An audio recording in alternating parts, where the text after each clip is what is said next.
નમસ્કાર મિત્રો, તો હવે આપણે જમરૂખની સિઝન આવી ગઈ છે અને આપણે જો ઘરે જ તે જમરૂખડી છે. આપણે જમરૂખડીને આપણે જામફળ પણ કહેવાય છે જમરૂખને. તો આપણે હવે જમરૂખ ખાવાના છે.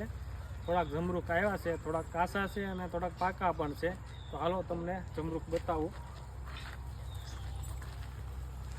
જો મિત્રો, આ આપણી જમરૂખડી છે, તમે જોઈ શકો છો. આ જે છે ને એ લાલ જમરૂખડી છે અને તમને આજે પાછળ જે દેખાય છે એ સફેદ જમરૂખ આવે છે. એમાં તો સફેદ જમરૂખ પણ આપણે છે અને લાલ જમરૂખડી પણ છે, બે છે અલગ અલગ. અને આપણે બે ખાવામાં બહુ મીઠા હોય છે, લાલ અને સફેદ બે. તો આપણે લાલ છે તો આપણે એવું પાડી.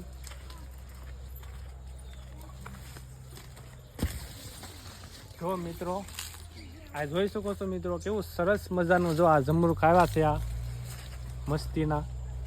તો આપણે એને પાડી લઈએ. જે પાકલ છે અને થોડા કાચા પણ છે, તો પણ આવા ખટુમરા ખાવાની મજા આવે. તો હાલો આપણે આને પાડી લઈશું. આ જો કેવું સરસ મજાનું આ જમરૂખ છે, જોઈ શકો છો. બંને જમરૂખ પાડી લીધા છે. જો આ થોડુંક પાકી ગયું હોય એવું લાગે છે અને આ જે કાચું છે તો પણ ખોટમરું હશે, મજા આવશે ખાવાની. તો હાલો આપણે આને મોળીએ. અને આ બાજુ તમે જોઈ શકો છો, આ જે છે ને એ સફેદ જમરૂખ આવે આમાં. જો આ જે તમને દેખાઈ રહ્યા છે, આ એક અહીંયા પણ છે. આ જે છે ને આ બધા સફેદ જમરૂખ છે. આ પણ હજી આપણે કાચા છે એટલે એને આપણે નથી પાડવાના, આ આપણે પાડી લીધા છે. તો હાલો આપણે મોળી અને આપણે ખાવી. ચાલો હવે આપણે જમરૂખ મોળી નાખશું. આપણે ઉપરના નીચેના બે લીટીઓ કાપી નાખશું.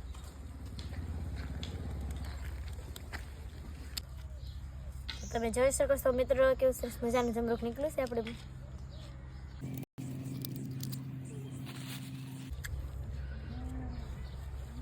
જો ભાઈ મીઠું લઈને આવી ગયા છે મોહદભાઈ.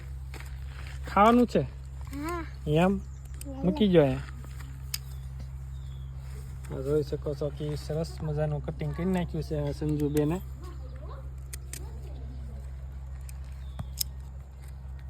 જેનું છે ને મરચું લઈને આવી છે, આ મૂકી જો.